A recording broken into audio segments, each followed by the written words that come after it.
যে যেখান থেকে আমার ভিডিও দেখছেন সবাইকে আন্তরিক অভিনন্দন, শুভেচ্ছা। আজকে আমরা চলে এসেছি নওগাঁ জেলার পোরশা উপজেলার নোনাহার গ্রামে সেই ম্যাঙ্গো রিসোর্টে। ইতিমধ্যে এই রিসোর্টটি সোশ্যাল মিডিয়াতে আমরা অনেক দেখেছি, অনেক জায়গাতে, ইউটিউবে বা ফেসবুক পেজে।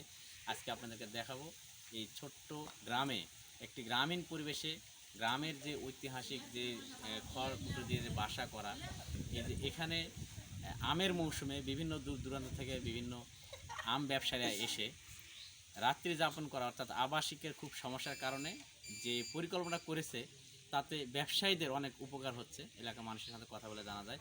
তো আপনাদেরকে ঘুরে দেখাবে ছোট রিসোর্টটি এবং সুন্দর একটা পরিবেশ। এখানে এসে যে কেউ দেখে যেতে পারেন। ধন্যবাদ সবাইকে। নওগাঁ জেলার পোরশা উপজেলায় নোনাহার গ্রামে গ্রামীণ পরিবেশে অর্থাৎ একটি ছোট গ্রামের মধ্যে গড়ে উঠেছে ম্যাঙ্গো রিসোর্ট। এখানে এই ম্যাঙ্গো রিসোর্টটি ইতিমধ্যে সোশ্যাল মিডিয়াতে অনেক ভাইরাল হয়েছে। দূর দূরান্ত থেকে বিভিন্ন লোকজন প্রায় প্রতিদিনই এই রিসোর্টটি দেখার জন্য ছুটে আসে। আমরা জানি সারা বাংলাদেশের মধ্যে আম উৎপাদনে বেশ কয়েকবার প্রথম স্থান অধিকার করেছে নওগাঁ জেলা। আর এই নওগাঁ জেলাকে প্রথম স্থান অধিকার করতে সর্বাত্মকভাবে সহযোগিতা বা যদি বলি অবদান রেখেছে, তাহলে নওগাঁ জেলার 2টি উপজেলা বেশি অবদান রেখেছে, যাদের অবদানের কারণেই আমরা নওগাঁ জেলা সারা বাংলাদেশের মধ্যে আম উৎপাদনে প্রথম স্থান অধিকার করেছি। সেই উপজেলা 2টির মধ্যে হলো সাপাহার এবং পোরশা। এবং এই পোরশা উপজেলার নোনাহার গ্রামে এই ম্যাঙ্গো রিসোর্টটি। পোরশা উপজেলা শহর থেকে আমের বাগানগুলো একটু দূরত্ব হওয়ার কারণে এবং আবাসিক ব্যবস্থা না থাকার কারণে, আবাসিক হোটেল না থাকার কারণে আম ব্যবসায়ীরা দূর দূরান্ত থেকে এসে চরম দুর্ভোগে পড়ে।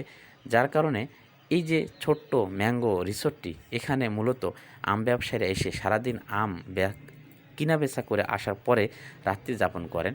তো এই যে গ্রামীণ পরিবেশে গ্রামীণ যে ঐতিহ্য, অর্থাৎ খড়কুটো দিয়ে যে ঘর তৈরি করা, এখানে এই ঘরগুলো বাঁশের কঞ্চি দিয়ে বেড়া করে সেখানে মাটি লাগানো হয়েছে এবং উপরে খ্যাড়ের চালা দিয়ে ছাউনি দেওয়া হয়েছে। এখানে রয়েছে 8টি ঘর। এই 8টি ঘরের সঙ্গে রয়েছে অ্যাটাচড বাথরুম। ঘরগুলোর ভাড়া খুবই সীমিত, 300 টাকা করে। এবং আম ব্যবসায়ীরা সাশ্রয় মূল্যে এরকম আবাসিক এলাকা বা আবাসিক বাসস্থান পাওয়ায় তারাও মোটামুটি আনন্দিত।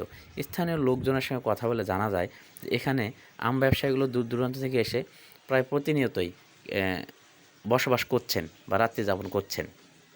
সারাদিন আমের বাগানে ঘুরে ফিরে এসে রাত্রিতে একটু ক্লান্ত শরীর শান্ত করার জন্য, বিশ্রামের জন্য একটা নিরাপদ জায়গা।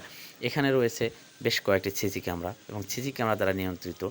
এখানে ঘরগুলো যেমন পরিপাটি সুন্দর, তেমন রয়েছে বাথরুম। এবং এই রিসোর্টটিতে ক্ষুদ্র পরিসরে সামনে রয়েছে বেশ সুন্দর একটি খোলামেলা উঠোন বা ফুলের বাগানের মতো একটা ব্যাপার। এই যে ফুলের গাছগুলো রয়েছে এবং দর্শনার্থীরা এই জিনিসগুলো বা এই ঘরগুলো দেখার জন্য প্রায় প্রতি মুহূর্তে বিভিন্ন এলাকা থেকে ছুটে এসে একটু আনন্দ উপভোগ করছে বা এই রিসোর্টটি পরিদর্শন করছে, অবলোকন করছে এবং সর্বোপরি সর্বাত্মকভাবে উপকৃত হচ্ছে দূর দূরান্ত থেকে আসা আম ব্যবসায়ীরা। এটি একটি সুন্দর উদ্যোগ বলে মনে হচ্ছে। ধন্যবাদ সবাইকে।